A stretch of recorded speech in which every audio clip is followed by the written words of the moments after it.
FIR registered. اب ذرا میں بھٹو کیس کی طرف آپ کو واپس لے کے جاتا ہوں. میں پاکستان کا واحد آدمی ہوں جس نے سارا جو سبزہ زار کی عدالت تھی ایک، اس کا لاہور کے جو سیشن جج تھا، میجسٹریٹ کی عدالت تھی، اس کا جو لاہور کا جوڈیشل سیشن جج تھا، اس کا جو لاہور ہائی کورٹ کا record, supreme court of Pakistan کا ریکارڈ، اس کی کیسٹس جو کئی 100 گھنٹے کی ہیں وہ جا کے، اور کیسٹس جو تھیں ریکارڈنگ کرنے والی سپریم کورٹ میں وہ امریکن تھیں. یہ اگر کوئی چاہے تو درخواست دے کے وہ ریکارڈ چیک کر لیتا ہے.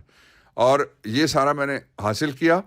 اس لیے میں جو باتیں کر رہا ہوں وہ انتہائی اتھینٹیکیٹڈ باتیں، 100% اتھینٹیکیٹڈ باتیں ہیں، اور وہ بالکل ساری کی ساری درست ہیں اور بالکل ساری کی ساری ریکارڈ کے مطابق ہیں.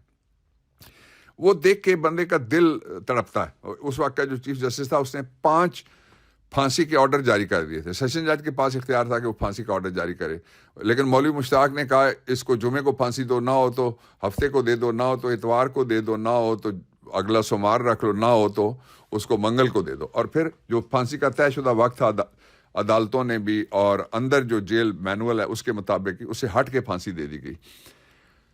اب اس قتل کیس کے لیے ایک FIR، ایک ذیلی فرضی ایک مقدمہ درج کیا گیا تھا جس کے اندر دفعہ ڈالی گئی تھی 109. 109 کیا ہے کہ کوئی شریک جرم ہو، کسی کا مشورہ ہو، کسی نے کسی کے کان میں کہا ہو، کسی نے کسی سے کہا ہو میں چاہتا ہوں کہ ایلیمنیٹ کر دو. یہ الزام تھا ذوالفقار علی بھٹو کے خلاف. سپریم کورٹ تک وہ اپ ہولڈ ہوا. اس لیے آج سب سے بڑا سوال یہ اٹھ رہا ہے کہ کیا عدلیہ بھٹو جوڈیشل مرڈر کیس کا تجربہ دہرانے دے گی یا عمران خان کے عدالتی قتل کی تیاریاں شروع ہو گئی ہیں. کیونکہ ایک وکیل صاحب جو بڑا ان کا سانحہ ہوا وہ جان سے گئے. اس پہ کل میں نے بڑی شدید مذمت کی تھی. آج پاکستان میں بار ایسوسیشنز نے ہڑتال کی ہوئی ہے. ظاہر ہے وکیلوں کی زندگی محفوظ نہیں ہوگی تو لوگوں کیس کس طرح سے لڑیں گے. تو اس میں عمران خان کو ایک دن پہلے حکومت کے ایک وزیر نے کہا کہ اس عمران خان کا نام آئے گا، پھر نام آ گیا اور اس میں دفعہ 109 لگ گئی. 109 کا مطلب یہ ہوتی ہے یہ دفعہ کہ جو مارنے والا ہے وہ موقع پہ موجود نہیں تھا. مارنے والا جو تھا اس نے گولی نہیں چلائی، مارنے والا جو تھا اس نے پکڑا نہیں کہ اس کو چھری مار دو، اور مارنے والا اس صوبے میں بھی نہیں تھا. مارنے والا اپنے گھر میں بیٹھا ہوا تھا، لیکن 109 اس پہ لگ سکتی ہے، ڈیلی ڈالی دفعہ. لیکن اس میں کبھی کسی کو سزائے عمر قید بھی نہیں ہوئی اور سزائے موت بھی نہیں ہوئی. جو سزائیں ہوئیں ذوالفقار علی بھٹو ایک کیس کے علاوہ وہ ساری کی ساری اعلیٰ عدالتوں نے معطل کر دیں، اعلیٰ عدالتوں نے ختم کر دیں. وہ عدالت جس نے ذوالفقار علی بھٹو کو نیچے سے سزا دینا شروع کی، سپریم کورٹ آف پاکستان کی ریویو پٹیشن تک ان کی سزا بحال رکھ کے ان کو فوری طور پہ پھانسی لگا دیا گیا.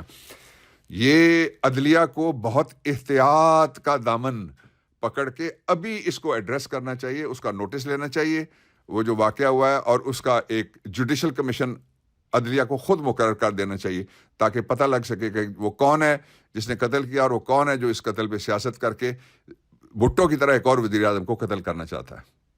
دوسرا پہلو تھا کہ عمران خان اور اسٹیبلشمنٹ کی لڑائی اور پاکستان کا مستقبل کیا ہوگا.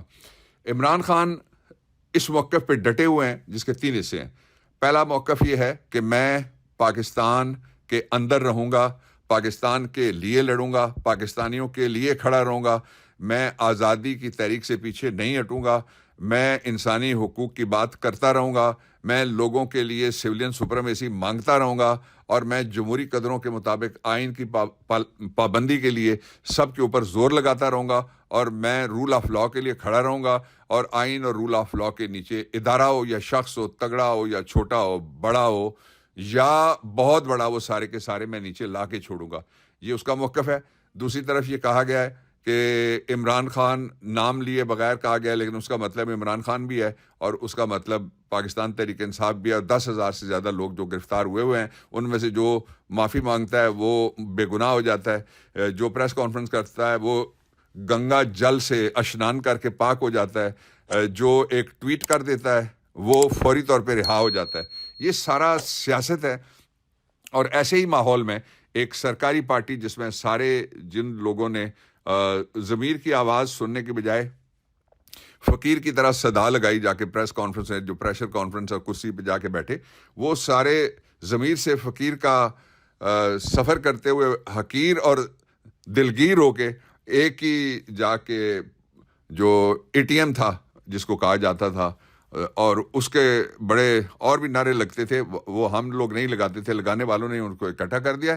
تو انہوں نے ایک پارٹی بنائی ہے جس کا نام انہوں نے رکھا ہے IPP.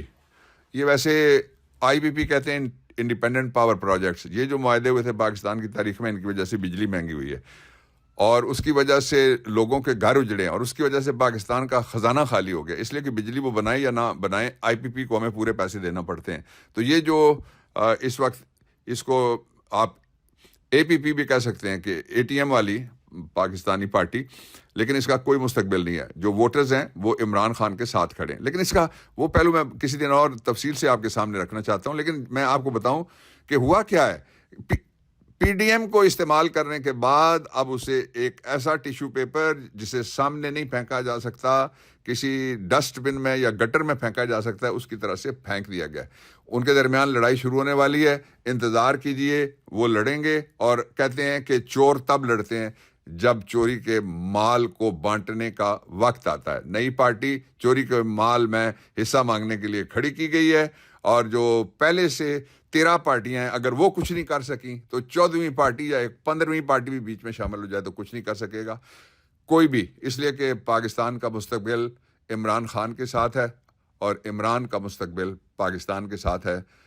مظفر وارثی نے کیا کہا تھا جو میں کہہ رہا ہوں، مجھ سے بہت پہلے وہ کہہ گئے. ذرا سنیے، سر دھنیے. پاکستان پائندہ باد. جب اپنا قافلہ عزم و یقین سے نکلے گا، جہاں سے چاہیں گے رستہ وہیں سے نکلے گا.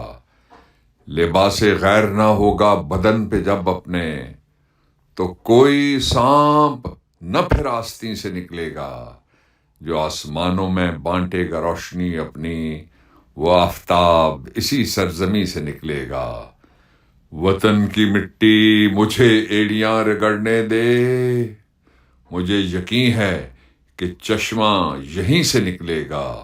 اور مقابلہ تو مظفر کروں اندھیروں سے، چراغ بن کے پسینہ جبیں سے نکلے گا. وطن کی مٹی مجھے ایڑیاں رگڑنے دے، مجھے یقین ہے چشمہ یہیں سے نکلے گا.